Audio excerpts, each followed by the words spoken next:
Hello, Phil here from Wings of Pegasus and welcome to another analysis video. If you enjoy this video, please give it a thumbs up and subscribe. On the agenda tonight, we're looking at the Rolling Stones, and this is going to be coming from 1981, and they're going to be playing through I Can't Get No Satisfaction. So let's get the guys up on screen and see how they get on.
I'm just going to jump in here, firstly to address the guy that runs onto the stage and Keith Richards takes a swing at him with his guitar. It's one of those things that's entertaining to watch, but at the time, 1981, obviously there wasn't a lot of security, or at least wasn't as much as there is nowadays. So somebody getting on stage nowadays is really a serious thing.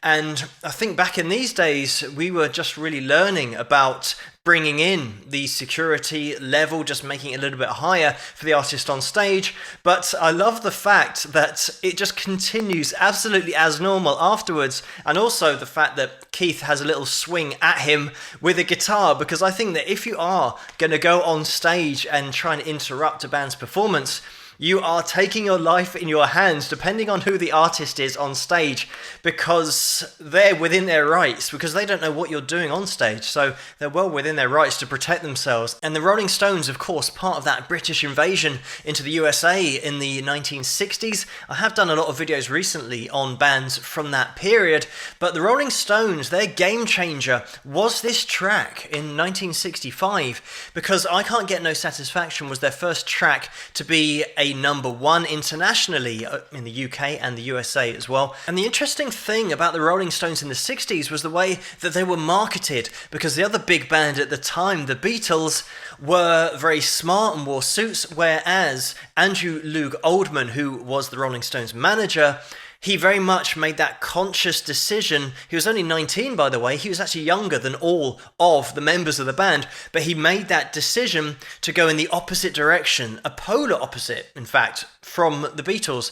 Initially, he did actually dress the Rolling Stones up in suits and try and copy what the Beatles were doing. But then he realised pretty quickly that to go in the opposite direction is going to be a lot wiser rather than trying to copy another band. I think the reason that he wanted to follow that blueprint of the Beatles was because they were his previous clients and they pointed him in the direction of the Rolling Stones.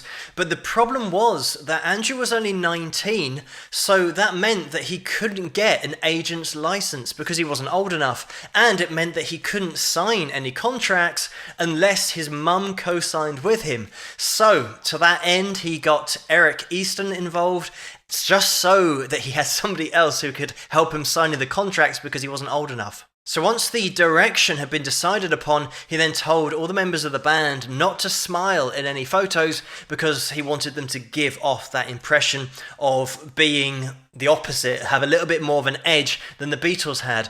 And he also lied about the Rolling Stones' age. He said that they were all teenagers when in fact he was the only teenager that was involved. And they signed a record deal with Decca Records, as everyone will remember the classic Beatles story that Decca turned down the Beatles. But with the Rolling Stones, they actually gave them a great deal because they offered them 3 times the royalty rate that a new band would get.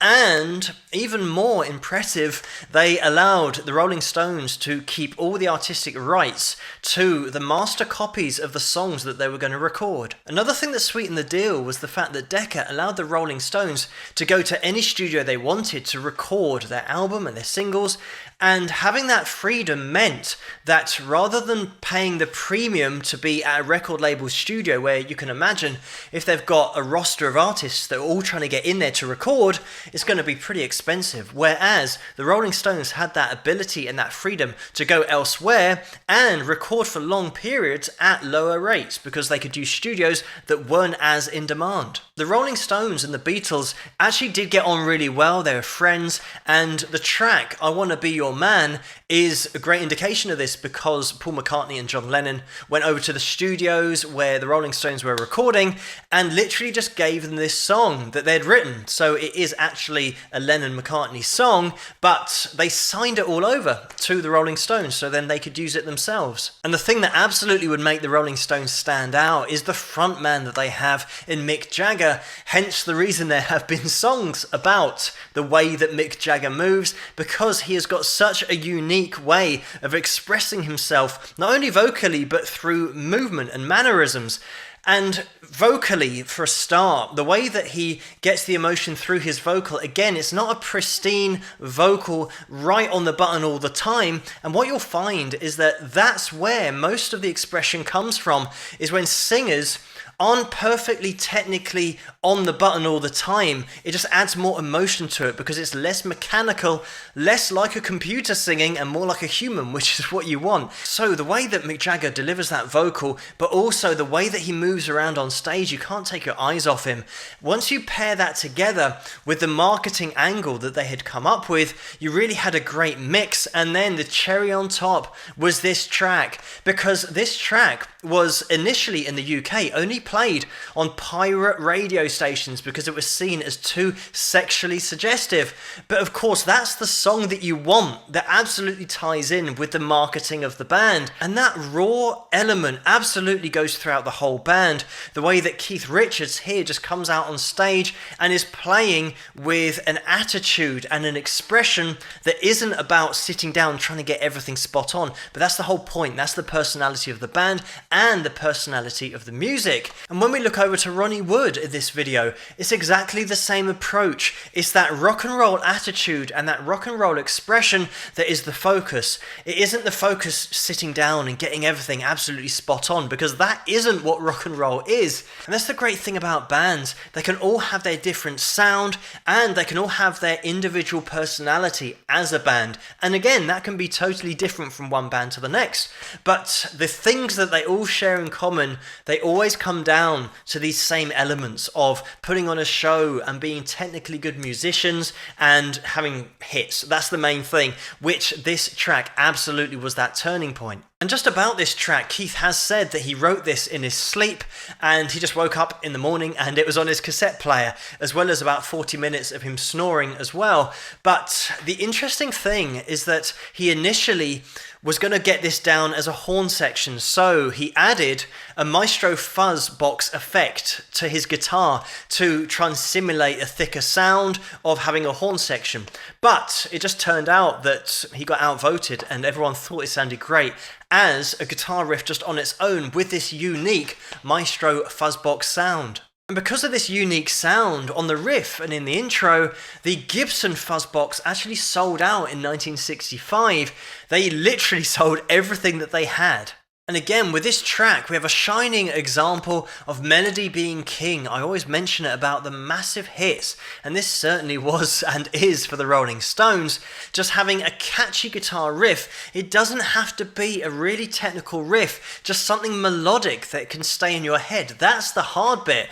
The hard bit isn't trying to find a million notes to fit in a second, it's finding 2 or 3 notes that are melodic, that are memorable. When you break this down as a composition, the beauty is in its simplicity. It's not progressive at all. We just have this one guitar riff and then we go into a little bit of chords for the chorus, but again we've got that guitar riff throughout. It's just that same theme, but the real expression is in the vocals and also what the vocals are saying. And it was just giving people that option if they wanted it to listen to the Beatles or listen to something that's a little bit more rough and ready with a bit more of an edge like the Rolling Stones.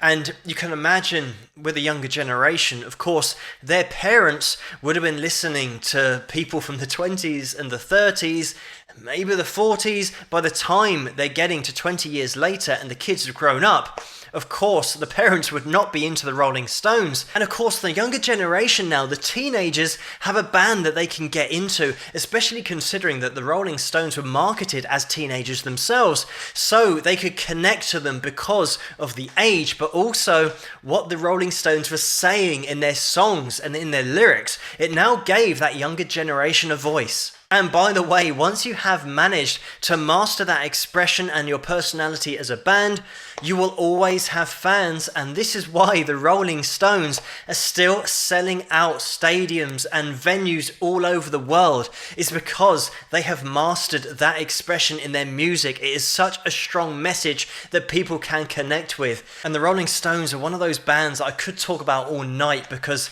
they've got such an interesting story from what they've achieved, but also how they got together. And unfortunately, I'm not going to have time to do it all tonight, but I'm going to put the link to this video in the description below so you guys can check out the full 7 minutes 17 if you want to. But thank you so much for suggesting this video for me to take a look at, and keep those suggestions coming in the comments below. Let me know what you guys think, and if you like this video, please give it a thumbs up and subscribe, and I'll see you guys at the next one. Rock!